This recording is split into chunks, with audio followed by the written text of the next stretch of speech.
Hi everyone, and welcome to There's No Such Thing as Normal, a podcast about neurodiversity, disability and mental health.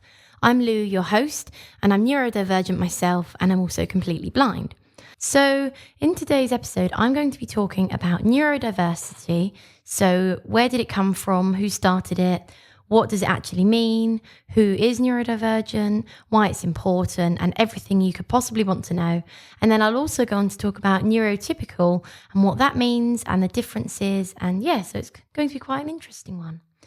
So the reason I decided to do an episode talking about this is because, more and more these days we're using the words neurodiversity, neurodivergent, and it's great. But I think it's important that people understand what these words actually mean and where they came from.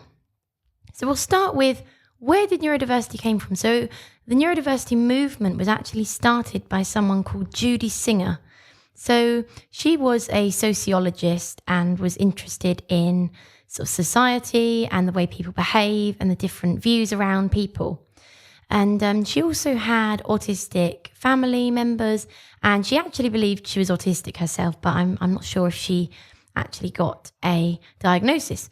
So she was interested in human behavior and she had experience with autism, and she was just really interested in all of these things and basically came up with the neurodiversity movement because, the ways that people were viewed before that were, of course, unacceptable, and she just felt strongly about this and wanted to set up the neurodiversity movement to be more inclusive and more accepting.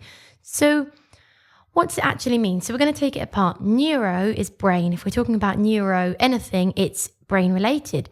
And diversity is a difference. So diversity is a range of experiences, a range of ways of being. So neurodiversity basically means that there are many different ways that people can be, and there are many different ways that the brain can work. All brains work differently. But if we're talking about neurodiversity, we're talking about those people whose brains work differently to the majority. So they say 20% of the UK population are neurodivergent, but these figures are always changing. So a neurodivergent person has a brain that works in a different way to the majority. It acknowledges that no two brains are alike, and that there are different ways of being, and there are different ways of learning, thinking, behaving, processing, and just interacting with the world. It celebrates the uniqueness and that really there's no right or wrong way of being.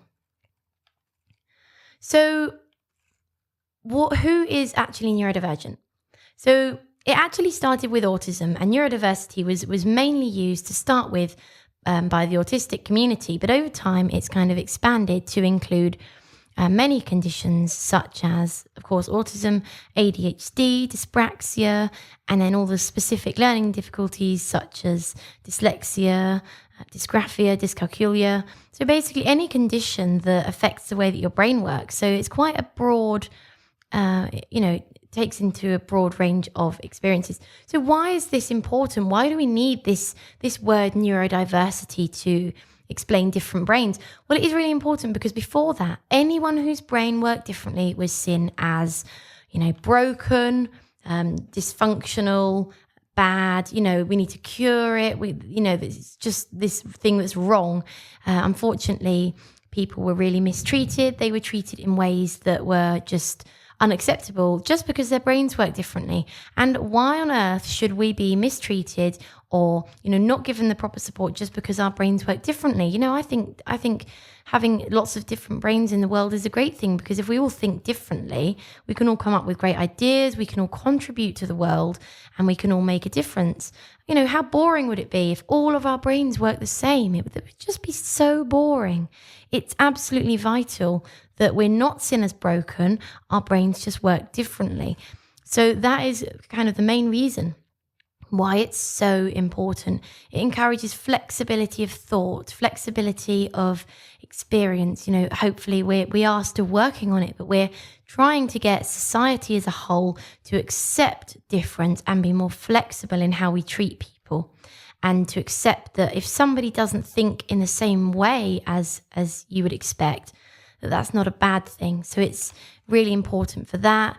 We're moving towards inclusivity and making spaces accessible to all people, because if environments are only set up for one type of person, it's never going to work. And because neurodivergent people process the world differently, maybe learn differently, even public places and schools and workplaces, they need to be neurodiversity inclusive, because if you're catering towards one brain type, it's just never going to work. Everything needs to be inclusive, and it is a process, but the neurodiversity movement really, really helps with this. So I've talked about all the positive aspects of it and why it's so important, but there is a bit of controversy around it, so I thought I'd just talk about that a little bit and give my opinion. So some people think that it's too broad. I mean, if we're saying someone's neurodivergent, that could basically mean anything, which is true. So I think there are certain situations where it's really important to be specific. So I might say I'm autistic, I'm ADHD. That's being specific. But I could also say I'm neurodivergent if maybe I didn't need to be so specific. And I think that word can also be used to describe a group of people. So for example, if for me, I would say all of my friends near enough are neurodivergent, because all of my friends are neurodivergent, their brains work differently. And I wouldn't necessarily say, oh well, I've got one friend who's autistic, I've got one friend who's ADHD. I would, if you're describing a group, then I think it's a very useful word. And it's but when you need to be specific, you be specific. That's just the way it is. Other people feel that it takes away from the struggle, seeing it is they think it's overly positive. Oh, all brains work differently. That's okay. It's all fine. We're all different. We accept that. There's no problem. No, all that neurodiversity says is that our brains work differently, and we need to accept that, and we need to be working with people to make sure that they're supported. I don't see that it takes away from the struggle. It's just, it's, rather than seeing something as being, I don't see it as, for example, being autistic and ADHD. It's not this wonderful, amazing superpower. It's not like all great. It's not fantastic. It's also not necessarily a really bad thing. It's not negative. It's not something I'd want to get rid of. It's just somewhere in the middle. It's, yes, I'm different. My brain works differently. I need extra support. Yes, my life is really hard, but also my life is really good because my neurodivergence gives me a unique way of seeing the world, and I wouldn't give that up for anything. I personally really like the way that my brain works and how it sees the world around me. I just need people to be accepting, and actually if I am accepted and the world around me is suited to my needs, then genuinely it works. It's not about saying there's no struggle. Being neurodivergent is really hard, but the thing that's hard is being treated as if we're, there's something wrong with us, or being mistreated. It's how we are treated a lot of the time that can make it hard, and how society is. So really, it's not diminishing the struggle. It's just acknowledging the difference and the diversity and treating us fairly, which is so important. So what is a neurotypical? Well, basically a neurotypical is kind of the opposite to neurodivergent, but not necessarily. Basically, if we're saying someone's neurotypical, it means that they process things, they think, they learn in a way that is seen as typical and as the majority. So we've said about 20% of people are neurodivergent. The other 80% are neurotypical. So the neurotypicals are the majority at the minute. So that means that they are not autistic, they're not ADHD. Their brains work in a way that is seen as the average. So yeah, we're saying neurotypical, neuro being brain and typical as being the average way. Now I'm going to finish off by talking about is everyone, who's who really? Who's neurotypical? Who is neurodivergent? How do we know? Because sometimes people say, everyone's neurodivergent. We all think differently, or everyone's a bit this or a bit that. And in all fairness, it doesn't really work in that way. So if someone's neurodivergent, they have a specific group of traits and experiences that mean they fit in with a particular diagnosed condition, such as autism or ADHD or dyspraxia. A neurodivergent person's brain works in a different way to the majority. They have a condition that, means their brain works differently. They're autistic, they are ADHD, they have dyslexia, all of these things. If someone's neurotypical, as I say, their brains work in the way of the average, that there is kind of a cutoff point. And you know what? I'm not saying that it's all diversity. No two neurodivergent people are going to be the same, and no two neurotypical people are going to be the same.